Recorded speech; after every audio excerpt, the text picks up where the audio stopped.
자, 오늘 이제 문화와 상황화에 대한 그런 강의를 하도록 하겠습니다. 우리가 이렇게 이 상황화, 컨텍스츄얼라이제이션인데요. 이 얘기가 나왔을 때 1990년대만 하더라도 이 복음주의 진영에서 굉장히 어떻게 거기에 대하여 아주 굉장히 안 좋은 어게인스트하는 그런 생각들이 많이 있었죠. 복음의 어떤 색채를 이렇게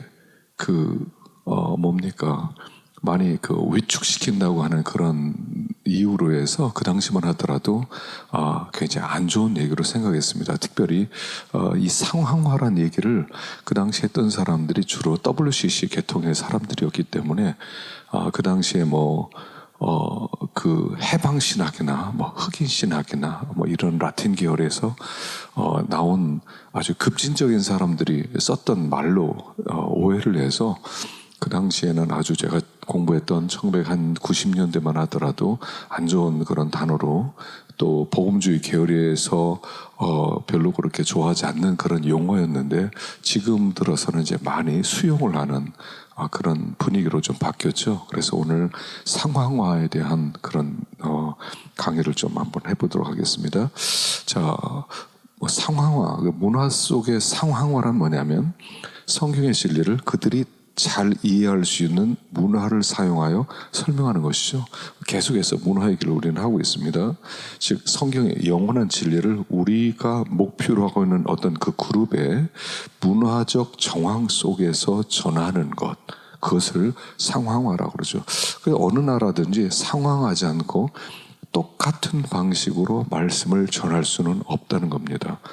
만일 상황화되지 않은 그런 복음을 전한다면, 똑같은 어떤 정답을 가지고 전한다고 생각한다면 굉장히 어리석은 선교 방법이 될 것입니다. 성경에서는 아주 다양한 그런 접근법을 볼 수 있습니다. 전달하는 사람의 목표는 뭐냐면 복음을 받는 공동체의 그 영향력을 최대화시키는 거죠. 그래서 그 기본 원칙은 뭐냐면 대상자가 삶에 적응하게 된 곳에서 시작하는 거죠. 그래서 예수님은 상황 속에서 다른 방법으로 복음을 전하셨지요. 그래서 복음서를 보면 예수님이 각 상황에서 다른 방법으로 복음을 증거하세요. 예를 들어서 요한복음 4장에 사마리아 여인에게 복음을 전할 때 전하는 그 방법이 다르고요. 또 부자 청년에게 복음을 전할 때는 어떤 눈먼 바디메오와는 다르게 복음을 또 제시하시죠. 그래서 예수님은 아주 저마다 독특한 수준으로 만나주셨다는 사실입니다. 어떻게 생각하면 그분이 이 땅에 오셨다는 사실 자체만 하더라도 우리 문화 속으로, 인간의 문화 속으로 하나님이 자기를 낮추셔서 우리들의 언어를 배우고 또 우리들의 옷을 입고 우리들의 삶의 문화 속으로 오셔서 하나님의 복음을 전해주셨다는 사실이죠. 그래서 일방적으로 주는 자와 받는 자의 관계를 탈피하여서 전달자가 수용자의 상황 속으로 들어가서 그들의 상황과 문화에 맞는 메시지를 전달하고 그들이 이해할 수 있는 전달 방법을 찾아야 된다 하는 것입니다. 그래서 이 상황화의 실패는 곧 효과적인 전달에 실패했다 하는 것을 볼 수가 있죠. 그래서 루즈베탁은 문화 수용 혹은 적응화를 이렇게 표현했습니다. 특정 문화에 대하여 태도, 외형, 방식에 있어서 존중과 세심함과 숙련됨 그리고 신학적으로 바람직하게 수용하고자 하는 노력이라고 정의를 했죠. 그래서 우리는 복음을 수용하는 것이 아니라 복음을 제시하는 것이다 하는 것입니다. 그래서 우리가 전 세계를 다녀보면 참 창의적이라는 것을 알 수가 있습니다. 음식만 하더라도요. 예를 들어서 우리나라 음식은 좀 매운 경향이 좀 있죠. 여러분 일본 음식은 어떻습니까? 일본 음식은 맵지 않아요. 굉장히 밍밍하죠. 매운맛이 하나도 없는, 매운맛을 빼버린 듯한 그런 맛이죠. 태국 같은데 음식은 어떻습니까? 아주 굉장히 강력한 향을 사용합니다. 또 뭐 캄보디아 같은 이런 데 음식은요 아주 굉장히 단조로운 맛이 있죠. 그래서 각 나라마다 음식을 먹으면 다 달라요. 같은 것이 하나도 없어요. 하나님이 사람을 만들 때 굉장히 창의적이고 근데 그 음식이라는 것은 그 문화, 그 지형의 그 기후와 관련이 있고요. 또 그 지역에서 나오는 특산품과도 관련이 있죠. 그래서 각 나라마다 그 음식만 하더라도 굉장히 그 다양한 것을 알 수가 있습니다. 뭐 예를 들어서 여러분 그 중국의 경극 있죠. 여러분 경극을 보면 그 막 굉장히 굉장히 화장을 짙게 하고 이렇게 나올 때 아주 듣기가 막 고통스러운 소리를 내요. 막 고음으로 고통소리를 내는데 중국 사람은 그걸 굉장히 또 즐긴단 말입니다. 그 문화 속에서 복음을 증거할 때는 그런 방법으로 그들이 익숙한 방법으로 전하는 것이 그들에게 그들이 복음을 받아들일 때 유익하다 하는 것이죠. 자, 그러면 상황화란 무엇인가 한번 구체적으로 들어가 봅시다. 복음 선포와 예배와 또는 제자 훈련, 기독교 공동체 형성, 이 모두는 지역 토착 문화와 떼어서 생각할 수 없습니다. 우리가 복음을 증거하고 또 예배 방식이라든가 어떻게 제자 훈련을 시킬 것인가, 기독교 공동체를 형성할 것인가 하는 이 모든 문제는 그 토착 문화 속에서 그들에게 익숙한 방법으로 설명을 해야 된다는 거죠. 그러니까 옛날에는 아주 오래전에는 어떻게 했습니까? 콜럼버스식 선교죠. 막 그냥 들어가서 정복하는, 또는 십자군과 무력 선교. 뭐 칼이냐 코란이냐 하듯이 그냥 무조건 믿어라. 힘으로 식민지적 선교, 식민지로 만들어서 그들을 굴복시키는 이런 선교, 이 땅에 이런 선교는 그런 현장에서 자리가 없다는 것입니다. 그래서 상황화는 아직도 복음화가 안 된 지역에 교회를 설립하는 가장 적절한 길로 제시된다는 겁니다. 복음이 전해졌지만 그 자문화 신학이 개발되지 않은 교회의 시급한 과제로 현지 교회를 도전하고 있다는 것입니다. 그래서 우리가 선교 현장에서 주안점을 둬야 될 것은 뭐냐면 복음이 어떻게 문화를 해방하고 변혁하며 새롭게 하느냐는 거죠. 그러니까 처음에는 그 문화 속으로 들어가서 그들이 복음을 받아들이게 만들고, 그리고 그 속에서 이 복음으로 하여금 그들이 가진 문화에서 그들을 해방시키고 그들의 문화를 변혁시키는 데까지 가는 것이지, 들어갈 때부터 뒤집는 것은 아니다 하는 거죠. 그래서 상황화는 세 가지가 중요한 영역이 있어요. 선교사의 생활 방식, 그의 메시지, 그리고 그의 사역 방법에 큰 영향을 미친다는 거예요. 그러니까 이 상황화를 알고 이해를 하고 갈 때 선교사가 자기의 생활 방식만 주장한다거나 또 그 메시지만 강력하게 말한다거나 아니면 사역 방법만을 고집할 수 없다는 것을 이야기하는 것이죠. 자, 두 번째로 생각할 수 있는 것은 기독교의 기능적 대처가 필요하다는 겁니다. 자, 그 기능적 대처라고 하는 것은 기독교 선교사들은 이전에 있던 것은 안 된다라고 거절하는 경향성이 강하다는 겁니다. 왜냐하면 예식 속에 이전에 종교적인 것들이 많이 있다고 생각하기 때문입니다. 그런데 안 된다라고 거절하기 전에 선교적으로 대체적인 기독교 예식을 만들 필요가 있다는 것이죠. 그러니까 살아가는 삶과 연관된 기독교적 기능적 대치에 대하여 연구를 많이 해야 된다는 겁니다. 그냥 지식만 전달해서는 복음화가 될 수가 없다는 거죠. 예를 들어서 예전에 당나 때 중국의 그 네스토리우스파, 그러니까 이제 아리우스파죠. 그래서 경교라고 들어왔었죠. 당나라 때 이게 많이 퍼졌습니다. 근데 그게 나중에 소멸되죠. 나중에 뭐 일본을 거쳐 신라까지 들어와서 지금도 신라 시대에 어떤 뭐 어떤 십자가 모양의 뭐 이런 것들이 발견되고 그러는데 그게 민중 속에 뿌리를 내지 못하고 소멸된 원인 중에 하나가 학자들은 상황화에 실패했기 때문이라는 거예요. 그러니까 우리는 성령의 지도하심 가운데 성경적이면서 토착적인 건강한 교회를 세워나가는 것이 목적이라는 겁니다. 그것을 위해서 기능적 대체, 그 기능적 대체를 우리가 연구를 해야 된다는 거죠. 예를 들어서 이제 캄보디아 같은 나라에서는 집에 입주할 때, 새 집을 짓고 입주할 때는요, 닭을 잡아서 기둥 4곳에 피를 뿌린다는 거죠. 그러니까 근데 예수 믿는 사람들은, 예수 믿는 사람도 그냥 집 지면 그냥 내 기둥에 닭피 뿌린다. 그리고 그냥 들어가는 것이 아니라 기능적인 대체를 하는 법을 찾는다는 것입니다. 그래서 예를 들어서 선교사님은 4곳의 피를, 하나의 미신이죠. 닭피를 뿌리면 그 귀신이 가까이 하지 못하고, 귀신은 닭피를 무서워하니까, 닭을 무서워하니까 그곳에 들어오지 못한다. 그래서 닭피를 뿌린다는 어떤 미신적인 문화 전통이 내려온단 말입니다. 그러면 기능적인 대체, 그러면 이것을 귀신이 들어오지 못하도록 만드는 방법이 뭐냐? 못하도록 그들에게 이해를 시키고 그 문화적 변혁을 시키는 게 뭐냐? 그래서 선교사님이 그렇게 했다고 합니다.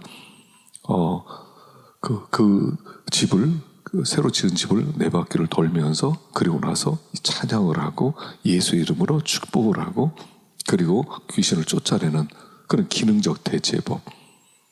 그러니까 닭피를 뿌리는 것의 기능적 대체로서 4바퀴를 돌면서 찬양을 하고, 그리고 선포를 하고, 그리고 기도를 하고 예배를 드리는 거죠. 어떤 기능적 대체죠. 그래서 이런 기능적 대체가 되어질 때 그들은 그 문화 속에서 기독교를 받아들이고, 그리고 기독교화가 될 수 있다 하는 것입니다. 자, 3번째, 하나만 더 생각해 보시죠. 여러분, 일부 다처제예요. 일부 일처제 문제죠. 이슬람권에서는 일부 다처제죠. 4명까지 결혼할 수 있어요. 야곱이 4명까지 결혼했고, 성경에 그렇게 되어 있으니까, 그들의 꿀안에서도 그렇게 4명까지 해도 괜찮다. 자, 그러나 기독교 정신은 일부 일처제죠. 자, 그러면 어떻게 이 문제를 처리해 나가느냐 하는 것입니다. 대개 오래전에는 어떻게 했습니까? 복음을 증거하고 세례를 받으려면 첫째 부인 외에 다른 부인들은 다 내보내야 돼요. 그리고 그 자녀들도 다 보내야 돼요. 그렇게 되면 어떻게 됩니까? 그 대부분의 둘째, 셋째, 넷째 부인들은 거의 그 당시에 창녀가 되거나, 그 자녀들은 거의 길거리로 또 내 보냄을 당하거나 아무도 돌봐줄 사람이 없어요. 그러니까 기독교된 분노가 생겼다는 거죠. 기독교를 받아들였더니 일부 일처제라는 말씀대로 해야 된다고 그래서 우리는 쫓겨났다. 우리는 거지가 됐다. 난 창녀가 됐다. 그러면 기독교적인 굉장히 이해를 못하게 되고 기독교가 뿌리를 내리지 못하게 된다는 거죠. 그래서 여기에 기능적 대체 이런 데는 어떻게 할 것이냐. 그래서 이런 것도 연구할 필요가 있다는 거죠. 그래서 어떻게 하냐면, 첫째는 제일 이 기독교를 전하면서 복음을 전해야 되잖아요. 이상적인 결혼은 한 남자와 한 여자가 결혼하는 거다. 근데 어떤 사람이 왔는데 자기 부인이 4이에요. 그럼 당신 셋 보내라. 그러면 당신에게 세를 주겠다. 이것이 옛날의 생활 방법이었다는 거예요. 그런데 상황화시켜서는, 여러분 이해가 될지 모르겠어요. 첫째는 이상적인 결혼은 무엇이냐, 성경적 원리를 가르치는 거예요. 결혼은 한 남자 한 여자가 사는 것이다. 그런데 이미 살고 있는 사람 어떡하냐는 거죠. 그래서 1세대에서는 어쩔 수 없이 인정을 해줄 수밖에 없다는 거예요. 그러나 2번째 세대에서는 예수를 믿고 그 자녀들이 두 번째 분의 자녀가 예수를 믿었어요. 그 아이들이 교회 나왔어요. 그러면 한 남자와 한 여자가 결혼하는구나. 우리 가정은 정상이 아니구나. 그리고 나서 그 세대부터는 일부 일처제로 정착될 수 있도록 하라는 거죠. 그게 성경의 방법이었다는 거예요. 그게 유대인들은 지금도 그래서 첫 세대는 봐주는 게 있지만 두 번째 세대에서는 완전히 유대인처럼 행동합니다. 자, 유대인들은 전 세계에 흩어져 살고 있죠. 전 세계에 흩어져 살고 있습니다. 그런데 1세대에서는 그 문화 속에 살다 보니까 잘못된 그런 문화를 받아들여서 살아갈 수가 있어요. 그러나 두 번째 대에서부터는 원리대로 가야 된다는 거죠. 여러분, 성경도요, 구약에서는 야곱이 일부 다처제를 주님이 성경에서 잘못됐다, 셋을 내보내라 하지 않았다는 겁니다. 그리고 그러나 신약시대 와서는 그렇게 하는 것은 인정하지 않는다는 거죠. 그래서 성경적인 이 상황의 방법은 뭐냐 하면 단순히 안 돼, 틀렸어, 못해, 그렇게 하면 안 돼, 이건 정답이야 라고 하는 것이 아니라 그걸 서서히 받아들일 수 있는 문화로 갈 수 있게 해야 된다는 거죠. 그게 상황화예요. 어떻게 보면 이제 이해 안 되는 분들도 있을 겁니다. 아, 복음이 뭐냐? 목숨을 걸고 말씀대로 순종하는 거 아니야? 예, 맞아요. 그러나 문화 속에 들어갔을 때는 그 문화 속에서 서서히 하나님의 말씀이 정착될 수 있도록 해야 된다 하는 것이죠. 자, 세 번째, 상황의 필요성입니다. 첫째, 상황이 왜 필요하냐면 신학의 제국주의화를 막는 방법입니다. 신학의 제국주의화. 신학의 제국주의를 막음으로 모든 것을 정답을 제시함으로 말미암아 모든 문화의 사람들에게 한꺼번에 제국처럼 되는 것이 아니라는 것이죠. 두 번째, 성령 안에서 신학적 훈련을 제공한다는 것이죠.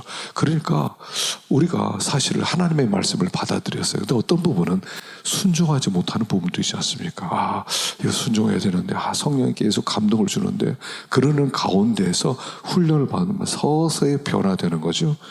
세 번째, 교회로 하면 선교 의식을 강화하도록 돕고요. 넷째는 선교지에서 교회 성장과 증식을 촉진시키는 것입니다. 다섯째, 인간이 소유하고 있는 다차원적 필요에 대하여 잘 대처하게 해주고요. 여섯 번째, 성육신적 증거의 길을 열어준다는 것입니다.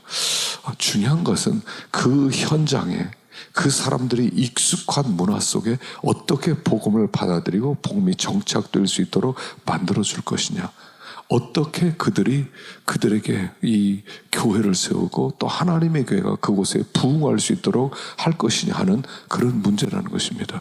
중요한 것은 예수님의 방법을 우리가 받아들여야 돼요. 성육신적 선교라는 것이죠. 그러니까 예수님께서 이 땅에 오셔서 문화 속으로 들어오셨어요. 그러니까 유다라고 하는 나라의 문화 속으로 들어오셔서 복음을 전했는데, 잘못한 무리가 유다의 문화와 전통을 받아들이는 것을 기독교로 생각할 수 있다는 것이죠. 마찬가지로 복음이 첫 번째 서구로부터 그렇게 왔을 때 그 서구를 받아들이는 게 아니라 복음을 받아들일 수 있도록, 좋은 소식을 받아들일 수 있도록 만드는 것이 이 가장 중요한 책임이다 하는 것입니다. 자, 그러면 비평적 상황화를 할 수 있어야 되는 거죠. 비평적 상황화. 자, 비평적 상황화는 우리의 복음만을 원칙대로만 전하거나 아니면 그 문화 속에 그 문화를 그냥 액면 그대로 무조건 그러면 다 받아들여서 그 사람들의 문화를 그대로 인정을 하느냐, 그것도 아니고요. 비평적 상황화를 할 수 있다는 것입니다. 비평적 상황화는 첫째는 옛 방식을 이해하기 위해서 먼저 문화를 수집하고 연구해야 된다는 거죠. 그래서 그들의 방법을 먼저 알아야 돼요. 그래, 문화를 알아야 돼요. 그래서 문화를 수집하고 연구하는 게 첫 번째 단계고요. 두 번째는 문화의 상황 속에서 다양한 형태를 고려하여 그의 적절한 신학적 답변을 제시하고 이를 위해서 성경 공부를 해야 되고요. 또 현지 선교지 현지인들로 하여금 그들 자신의 과거의 관습들을 그들이 새로 배운 성경적 이해에 맞춰 비판적으로 평가하고 그것을 사용할지를 그들이 결정하게 해야 된다는 것이죠. 자, 중요한 것은 뭐냐면 첫째, 성경을 그러니까 그 하나님의 역사의 신성한 기록으로 인정하게 하는 것과 두 번째 성경 해석과 적용할 때 성령의 인도와 상황에 성육신하는 것을 원칙으로 삼아야 된다는 겁니다. 자, 이것을 구체적으로 한번 보십시다. 뭐냐면 비평적 상황화의 방법은 첫째는 뭐냐면 사람들에게 그 선교 사람들에게 성경은 지침서라는 것을 가르칠 필요가 있다는 것입니다.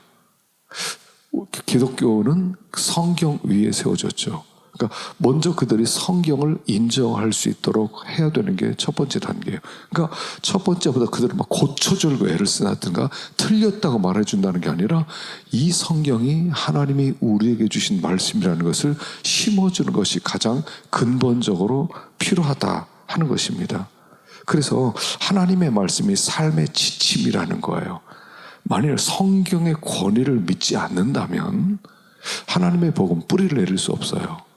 그들에게 중요한 중심을 가르쳐 줄 수가 없는 것입니다. 그래서 그렇지 않으면 성경이 지침이 되고 성경이 우리의 삶의 가장 중요한 절대적 책이라는 것을 하나님의 말씀이라는 걸 인정하게 될 때 이것이 쭉 연결이 되는 거예요.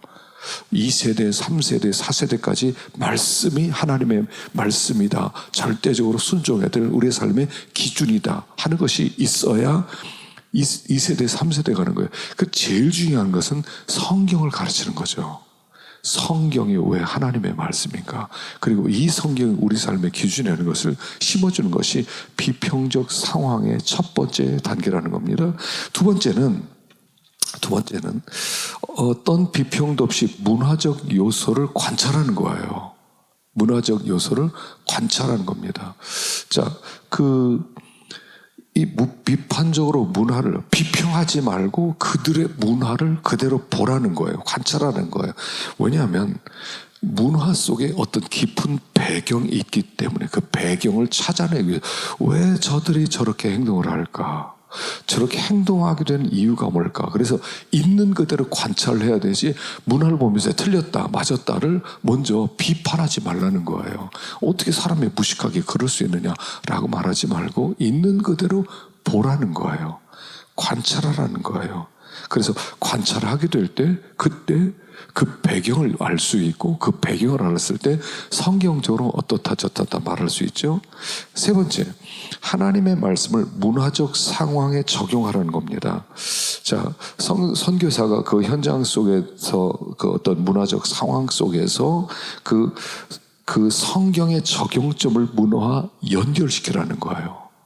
그래서 그들의 결혼식을 한다든가 장례식을 한다든가 어떤 예식을 한다든가 그랬을 때 성경에서는 이렇게 말했다. 이 성경을 당시 문화에 어떻게 적용시킬 것인가를 그들에게 가르쳐 주는 거라는 겁니다.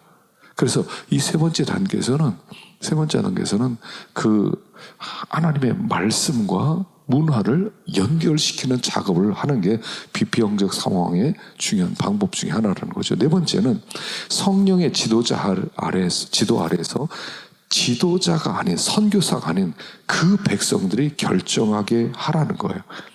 만일 예를 들어서 복음을 증거할 때 거기 들어가서 여러분 이게 틀렸습니다. 이렇게 하셔야 됩니다. 이렇게 안 하면 큰일 납니다. 하나님을 기뻐하지 않습니다. 이거 정죄되는 겁니다. 이렇게 하면 선교사는 경찰이 돼버려요. 그럼 그때부터 사람들은 선교사의 눈치를 살펴요. 선교사가 하지 말랬어. 그렇게 되었을 때는 우리는 사람들에게 경찰화 될 수 있고 스스로 결정하지 않았기 때문에 스스로 결정을 할 수 있도록 그들이 결정할 수 있도록 해야 되는데 선교사가 결정해서 먹여주면 그 다음에 나오는 문화적 상황에서는 그들이 아무 생각 없이 선교사만 바라보게 된다는 것이죠. 그렇게 되면 상황화의 실패가 된다는 거예요. 그들이 말씀을 보고 말씀의 가르침을 듣고 그리고 말씀의 적용점을 듣고 스스로 이거 잘못된 것이구나. 이렇게 하는 건 아니구나. 기능적 대처로서 다른 방법을 찾아야 되겠구나. 이렇게 하도록 그들이 결정하도록 만들라는 거예요. 그렇게 될 때 복음이 그들에게 잘 받아들일 수 있다 하는 것이죠. 어제 어떤 선교사님이 캄보디아인지 거기서 결혼식에 대해서 연구를 했다고 그럽니다. 들어갔더니 그냥 관찰을 했대요. 한 2, 3일 동안 계속 먹기만 하더래요. 그 다음에 뭐 1부, 2부, 3부 이런 식으로 그냥 진행이 되더래요. 그래서 그 결혼식에서 일어나는 일들을 다 기록했답니다. 근데 흥미로운 게 하나 있는데 그 결혼식 중간에 신랑이 의자에 앉아 있고 그리고 큰 항아리를 물에 담아가지고 신부가 그걸 가지고 왔는데 신랑의 발을 씻어주더라는 거예요. 그러니까 남편에 대한 존경의 상징이라는 거죠. 그래서 이제 다 기록하는데 나중에 생각을 해봤답니다. 아, 여자가 남자를 존경하고 신부가 또 신랑을 존경하는 의미로 하는구나. 근데 이게 남편과 아내의 사이를 굉장히 차별하는 어떤 문화적 의미가 있는 것 같더래요. 그래서 이렇게 제시했답니다. 예수님이 하나님의 아들인데 이 땅에 내려와서 신부인 우리의 발을 씻겨주셨다. 이걸 거꾸로 한번 해보면 어떨까? 신랑이 신부의 발을 결혼식 때 한번 씻어주면 어떨까? 뭐 문화를 뒤엎는 거죠. 그래서 한 번은 이제 예수를 믿는 청년이도 있는데 한번 그렇게 해보자. 동네 사람을 다 청하고 식사도 하고 다다가 아주 그 중요한 부분에 있어서 신부가 항아리를 갖고 와서 신랑의 발을 씻는 게 아니라 신랑의 항아리를 가지고 와서 발을 씻었대요. 그러니까 사람 다 의아하고 놀라더라는 거죠. 근데 나중에 너무 좋아하더라는 거예요. 사람들이. 와, 저것도 굉장히 좋을 수 있겠구나. 그런 생각이 들더랍니다. 그래서 이렇게 될 수도 있겠구나 하는 생각이 들더래요. 그래서 그런 어떤 기능적 대처를 했다는 그런 글도 읽어보았습니다. 다음 상황 이론의 발달 과정을 다음 시간에 하도록 하겠습니다.